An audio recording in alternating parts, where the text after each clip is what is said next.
But are we going to do a welding machine review today? Yeah. What machine are we looking at?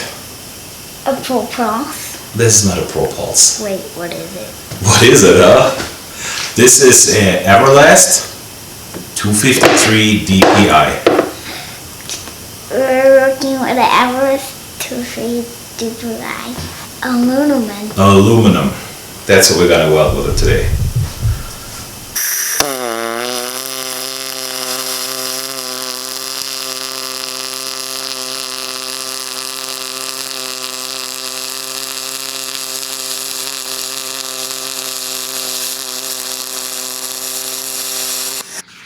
And this is how the weld turned out.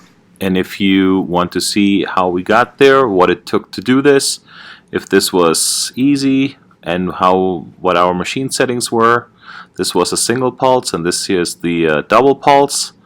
And if you want to see what it took to get it all dialed in, then stay tuned for the full review.